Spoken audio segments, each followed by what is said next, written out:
오랜만에 광야에서 말씀을 전하게 됩니다. 한국 상황을 생각하면 정말 답답하고 갑갑하고 소망이 보이지 않고 절망뿐이라는 탄식을 금할 길이 없습니다. 많은 사람들의 탄식이 제 귓가에 메아리 치는 것 같기도 합니다. 특히나 아프가니스탄 사태를 보면서 아프간의 현재가 한국의 미래가 되는 것은 아닌지 우려하는 목소리가 큰 것도 부인할 수 없습니다. 비슷한 점이 참 많죠. 미국이 없다면 대한민국 안보를 지키기 어렵다는 현실도 그렇고 한미동맹 방기하고 있는 현 정권의 행태도 그렇습니다. 그러나 결론적으로 아프가니스탄의 현재는 한국의 미래가 되지 않을 것이라는 게 제 개인적인 확신입니다. 그 이유를 들자면 우선 교회를 들 수 있겠죠. 물론 이렇게 반문하는 분들이 많습니다. 한국의 교회가 이미 폐역하고 배도해버렸기 때문에 그에 대한 심판을 막을 길이 없을 것이라고 말입니다. 맞습니다. 어느 정도는 맞는 얘기입니다. 한국 교회가 폐역하고 배도하고 하나님이 아니라 만몬, 우상을 따라가고 있는 모습들이 너무나 많습니다. 특히나 종교다원주의나 자유주의 신학이 한국 교회를 너무 많이 파먹어 들어간 것도 사실입니다. 그러나 우리가 말씀을 통해서 한 가지 확인할 수 있는 것은 그럼에도 불구하고 아직 남은 자들이 있고 나라와 민족과 열방을 위해 하나님의 마음을 시원케 해드리기에 기도하는 자들이 남아있기에 하나님께서는 이 기도를 들으시고 반드시 말씀으로 언젠가는 응하실 것이라는 것입니다. 에스겔 9장 말씀 제가 한번 인용해 보려고 합니다.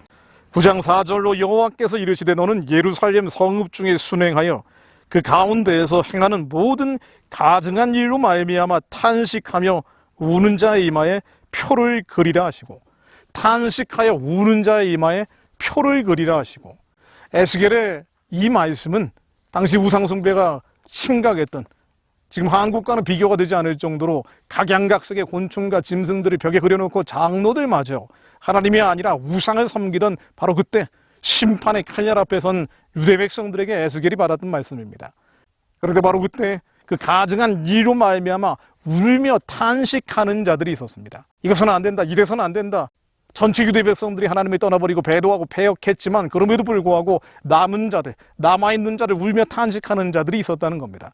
그런데 울며 탄식하는 자들의 이마에 하나님께서는 천사들에게 표를 하라고 하십니다. 그렇게 어떻게 됐습니까? 기도하는 자들의 기도를 다 들으시고 그들 이마에 표를 하시고 심판이 유대 백성들에게 임했다 할지라도 그 남은 자들을 보존시켜서 그 말씀을 하나님께서 전달하게 하셨습니다. 이것은 마치 우리 역사에도 되풀이됐던 일이죠.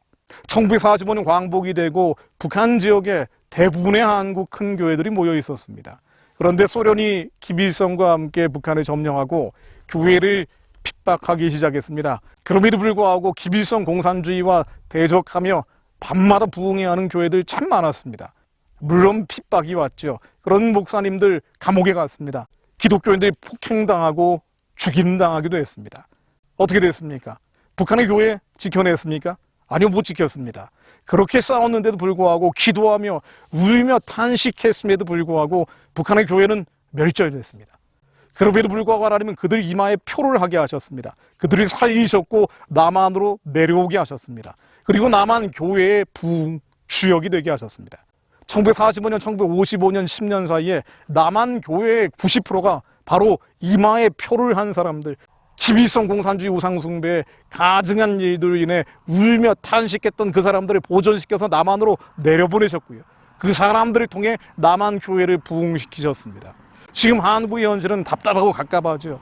아무것도 보이지 않는 것 같습니다. 그럼에도 불구하고 울며 탄식하는 자들, 하나님의 마음을 받아서 선하고 기쁘고 온전하신 뜻 주님의 착한 일을 이루기 위해서 기도하는 자들, 반드시 하나님께서는 이마에 표를 하실 것입니다. 그들을 보존시키실 것이고 그들을 살리실 것이고 그들을 통하여 하나님께서 새 일을 준비하실 것입니다. 마치 새 술이 담겨질 새 부대처럼 하나님께서는 남은 자들을 통해 반드시 북한을 구원하고 복음으로 통일된 선교하는 대한민국을 이루실 것입니다.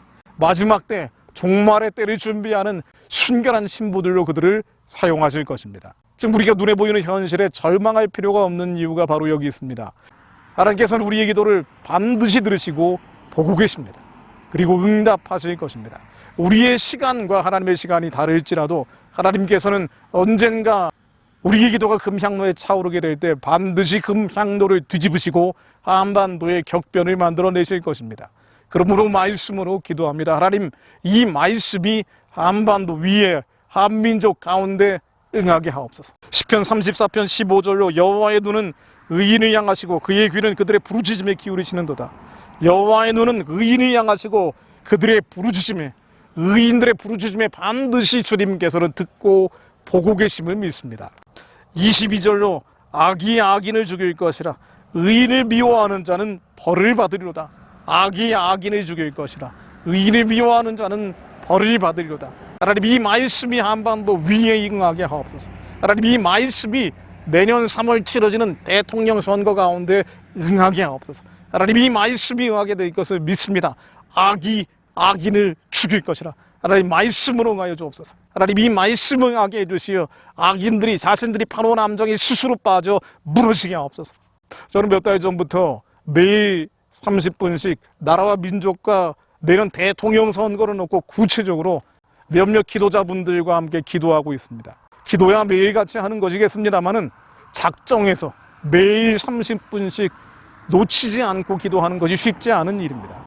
그럼에도 불구하고 저는 기도할 때마다 확실히 느껴지는 것이 있습니다. 하나님께서 이 기도를 기쁘게 받으신다. 우리가 어떤 특정하고 구체적인 기도의 제목을 놓고 작정하여 하루도 거르지 않고 기도할 때 하나님께서는 반드시 응하실 것이다. 우리의 기도를 듣고 보고 계시며 말씀으로 응하실 것이다. 하나님을 두려워하는 자, 경외하는 자를 하나님 내년 대통령 선거에 대통령으로 세워주옵소서. 여호와를 대적하는 자, 여호와를 대적하는 자 하나님 산산히 흩트려 주시고 철장으로 질그릇을 깨버리시듯 하나님 그들의 뿔을 꺾어 주옵소서. 교만한 자들의 뿔을 꺾어 주시어 하나님 그들이 자기가 파놓은 함정에 빠져 스스로 무너지게 하옵소서. 하나님, 한반도 위에 말씀으로 역사해 주옵소서. 하나님, 한반도 위에 말씀으로 역사해 주시어 북한을 구원할 지도자, 북한의 2,500만 동족들을 해방시킬 지도자가 대한민국 대통령으로 세워지게 하옵소서. 하나님, 역사해 주옵소서.